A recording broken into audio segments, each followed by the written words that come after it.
Paul Harrell, weekdays from 4 to 6. Learn more at paulharrell.com. Back to the program, we've got Kenny Wallis with us.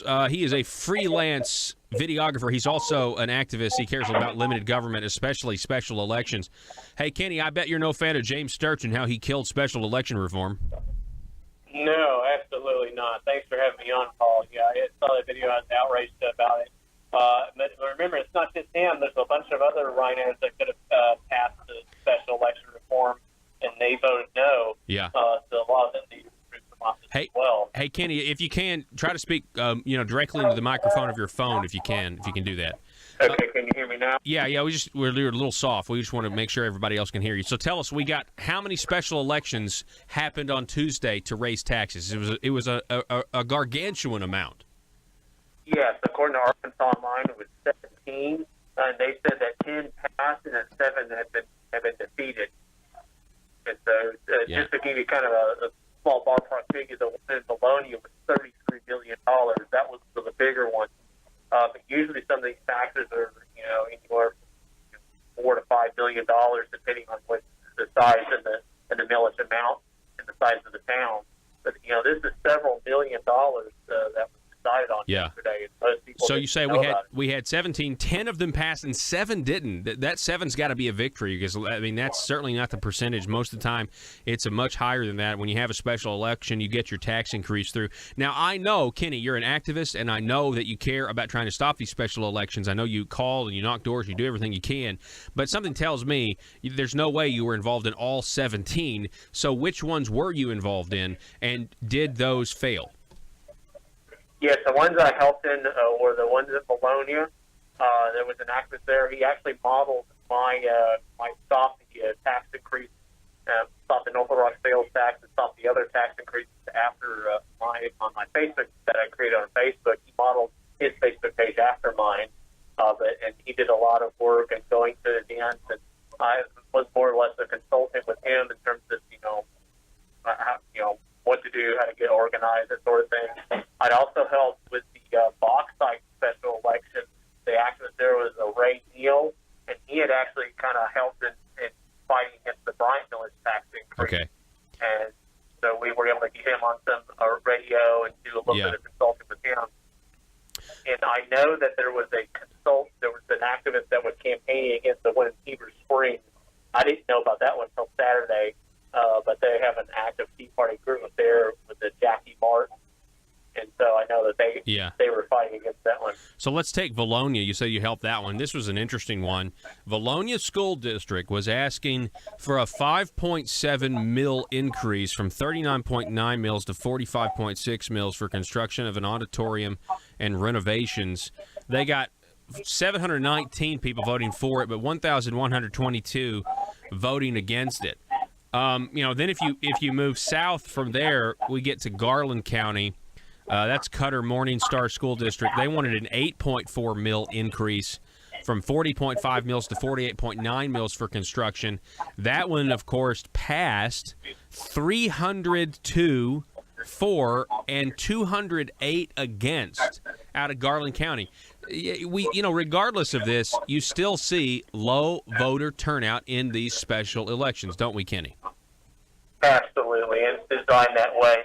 Probably the most embarrassing, although someone's affected because it didn't pass, and David Meeks posted this, and then I went to the Mike Saline page to double-check it, was the small school district in Harmony Grove, and I believe this one was a tax extension, so it wouldn't have technically raised taxes, but it would have maintained the high tax rate we have.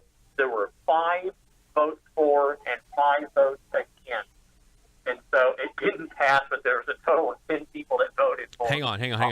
Where was that? Was that on Tuesday? Yes, that's what I showed from David. David Meeks posted this. It was Harmony Grove School District. It's in a school district in Saline County. And I had to double check it myself. It's on his Facebook page, and I made some comments about it myself. Wow. And so I don't know how many people are in that area, but it's got to be, at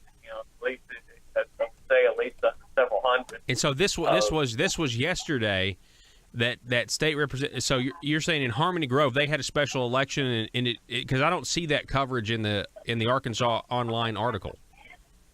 Yeah, I kind of missed it too, and I kind of double checked. You may have to double check and make sure this was on yesterday. But I see it right here. David Meeks, Joe, throw this up on the. I'm gonna email this to the show account real quick as we're talking here. I want people to see this Facebook post that I just found of David Meeks. Or thanks to Kenny for finding it for us. Only 10 people voted. That is insane. Only 10. Listen to this. This is David Meeks. Do you have the link yet, Joe? Okay. So only 10 people voted in a millage election. Another example of why we need to move these elections to the primary or general. From Saline County, a 41.8 mil school tax, Harmony Grove, there were 4 people that voted. There were 5 people that voted for and 5 people that voted against. And then he updated. He said, I can't say for sure, but it looks like, Joe, Kenny, we're getting some background noise on your end. I can't see. It says, just attempted to reset the current millage rate on the back of the unopposed. The unopposed school board candidate got 9 votes. Resetting a millage basically extends any past millages as a millage increase is usually. Let's see. Resetting a millage basically extends any past millages as a millage increase is usually only set for roughly 30 years. Remember, funds raised by a past millage increase can usually be used for any purpose after the debt it was originally allocated for is paid off. That is incredible in Harmony Grove there. Kenny, are you still there? We were getting some background noise. Are you still there? Yeah, I'm kind of I'm on lunch break right now, but yeah, I'm still here. I was talking about it myself. I was trying to look up the actual voting population for Harmony Grove School District. Like I said, it's probably going to be at least several hundred. And I've seen some of the other elections on the on Arkansas Online article where they were only defeated by, the difference is only a few, maybe 20, 30 votes. I think in one of them. Your vote definitely does count in one of these, and it really is a handful of activists with a decent campaign can usually defeat these tax increases. Every once in a while, they'll spend several $1,000s and hire a big consulting firm like Creative Consultant in Little Rock. They're the ones that manage the Bryant Village tax and the North Little Rock sales tax. For that, you would need a much larger campaign to defeat those. Yeah. But for a lot of these smaller tax increases, a handful of activists can make the difference.